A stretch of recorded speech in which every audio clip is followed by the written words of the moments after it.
আমাদের সবার সাথেই এটা হয়েছে, তাই না? কম্পিউটার বা ফোনে জরুরি কাজ করতে করতে হঠাৎ সবকিছু একদম থেমে গেল। মাউস নড়ছে না, স্ক্রিন জুমে গেছে, কোনো বাটনই কাজ করছে না।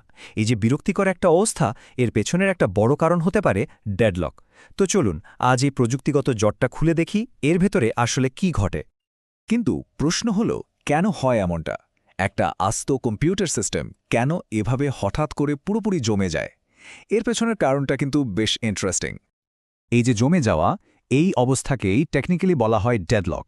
সহজ করে বললে, ডেডলক হলো এমন একটা পরিস্থিতি যেখানে দুটো বা তার বেশি কাজ একে অপরের জন্য অপেক্ষা করতে করতে আটকে যায়।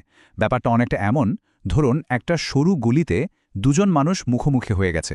কেউই এগোতে পারছে না, কারণ প্রত্যেকেই ভাবছে অন্যজন আগে সরবে। আর এর ফল কি হয়? ফলাফলটা আমরা সবাই জানি। অ্যাপ্লিকেশন হ্যাং হয়ে যায়, সার্ভার রেসপন্স করা বন্ধ করে দেয়, আর পুরো সিস্টেমটা যেন একটা বিশাল ট্রাফিক জ্যামে আটকে পড়ে। বুঝতেই পারছেন, কম্পিউটিংয়ের দুনিয়ায় এটা বেশ বড় একটা সমস্যা। তো এই ডেডলক নামের অসুখটা আমরা ধরব কিভাবে? ঠিক যেমন কোনো রোগ নির্ণয়ের জন্য কিছু লক্ষণ লাগে, ডেডলকের ক্ষেত্রেও ঠিক তাই।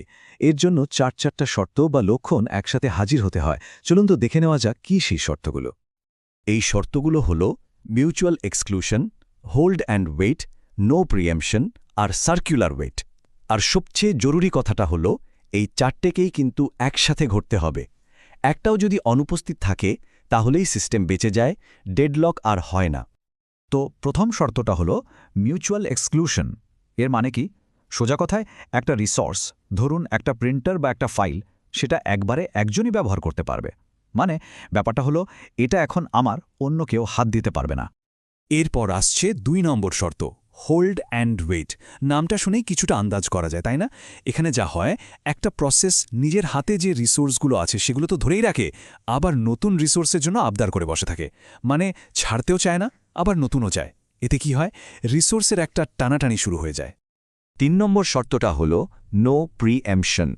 এর মানে হল সিস্টেম চাইলেও কোনো প্রসেসের কাছ থেকে জোর করে তার রিসোর্স কেড়ে নিতে পারবে না। মানে অনেকটা জোর জুলুমের সুযোগ নেই।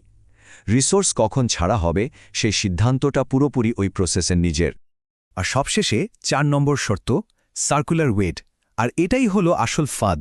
এখানে একটা গোলকধাঁধার মতো চক্র তৈরি হয়। ধরুন, প্রসেস এ অপেক্ষা করছে প্রসেস বি এর রিসোর্সের জন্য, আবার প্রসেস বি অপেক্ষা করছে প্রসেস সি এর জন্য, আর প্রসেস সি হয়তো অপেক্ষা করছে সেই প্রসেস এ এর রিসোর্সের জন্য। ব্যাস তৈরি হয়ে গেল একটা চক্র।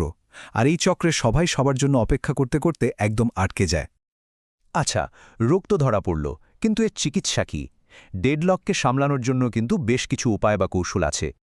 প্রথমেই দেখি প্রোঅ্যাক্টিভ অ্যাপ্রোচগুলো, মানে সমস্যা হওয়ার আগেই সাবধান হয়ে যাওয়া। এর মধ্যে দুটো প্রধান উপায় আছে। একটা হলো প্রিভেনশন, মানে পুরোপুরি প্রতিরোধ করা, আর আরেকটা হলো অ্যাভয়েডেন্স, মানে বিপদ এড়িয়ে চলা। তো এই প্রিভেনশন আর অ্যাভয়েডেন্স দুটোই আগে থেকে নেওয়া ব্যবস্থা, কিন্তু এদের মধ্যে একটা সূক্ষ্ম পার্থক্য আছে। প্রিভেনশন বা প্রতিরোধ কি করে? এটা সিস্টেমটাকে এমনভাবে ডিজাইন করে যেন ওই যে ৪টে শর্তের কথা বললাম, তার কোনো একটা শর্ত কোনোদিন পূরণই না হতে পারে। মানে রোগের জীবাণুকেই ঢুকতে না দেওয়া। আর অ্যাভয়েডেন্স বা পরিহার একটু অন্যরকম। এটা অনেকটা ট্রাফিক পুলিশের মতো কাজ করে। কোনো রিসোর্স দেওয়ার আগে ও দেখে নেয় যে এটা দিলে ভবিষ্যতে কোনো জ্যাম লেগে যাওয়ার, মানে ডেডলক হওয়ার সম্ভাবনা আছে কিনা। যদি দেখে পথ পরিষ্কার, তবে সিগন্যাল দেয়। কিন্তু সব সময় তো আর আগে থেকে সাবধান হওয়া যায় না। যদি দেরি হয়ে যায়, মানে ডেডলক যদি হয়েই পড়ে, তখন কি করার আছে? তখন মাঠে নামতে হয়, এমার্জেন্সি রেসপন্স টিমের মতো। এই পর্যায়টা হলো ডিটেকশন আর রিকভারি, মানে প্রথমে সমস্যাটা খুঁজে বের করা আর তারপর সিস্টেমটাকে সারিয়ে তোলা। এই অ্যাপ্রোচটার পেছনের ভাবনাটা বেশ মজার। এটা বলে, আরে ডেডলক হতে দাও না, কারণ সারাক্ষণ ডেডলক ঠেকানোর জন্য পাহারা দিতে গেলে সিস্টেমটাই তো স্লো হয়ে যাবে। তার চেয়ে বরং সমস্যাটা হলে তখন সেটাকে ঠিক করে ফেলাই ভালো। অনেক সময় এটাই বেশি এফিশিয়েন্ট। তো এই কাজটা হয় দুটো ধাপে। প্রথম ধাপ, ডেডলক ডিটেকশন। একটা বিশেষ অ্যালগোরিদম চালিয়ে সিস্টেমটাকে স্ক্যান করা হয়, দেখা হয় কোথাও সেই সার্কুলার ওয়েট বা চক্র তৈরি হয়েছে কিনা। আর দ্বিতীয় ধাপ, ডেডলক রিকভারি, মানে যেই চক্রটা ধরা পড়ল ওটাকে ভেঙে দিয়ে সিস্টেমকে আবার আগের মতো স্বাভাবিক করে তোলা। কিন্তু এই রিকভারি বা পুনরুদ্ধারের উপায়গুলো কিন্তু বেশ কঠিন, বলা যায় অনেকটাই সার্জারির মতো। যেমন একটা উপায় হলো ডেডলকে আটকে পড়া একটা প্রসেসকে সোজাসুজি বন্ধ করে দেওয়া, অথবা নো প্রিএমশন নিয়মটা ভেঙে জোর করে একটা প্রসেসের কাছ থেকে রিসোর্স কেড়ে নেওয়া। আরেকটি উপায় আছে, কোনো একটা প্রসেসকে টাইম মেশিনে করে আগের কোনো ভালো অবস্থায় ফিরিয়ে নিয়ে যাওয়া, যেটাকে বলে রোল ব্যাক। আর এখানেই আসে সেই $1,000,000 প্রশ্ন। সিস্টেম ডিজাইনারদের সবসময় এই সিদ্ধান্তের মুখোমুখি হতে হয়, কোন পথে এগোনো ভালো, একটা একটু স্লো কিন্তু পুরোপুরি নিরাপদ সিস্টেম বানানো, নাকি একটা সুপার ফাস্ট সিস্টেম যেখানে মাঝে মধ্যে ডেডলকের মতো সমস্যা হলে সেটাকে ঠিক করে নেওয়ার ঝুঁকি নিতে হবে।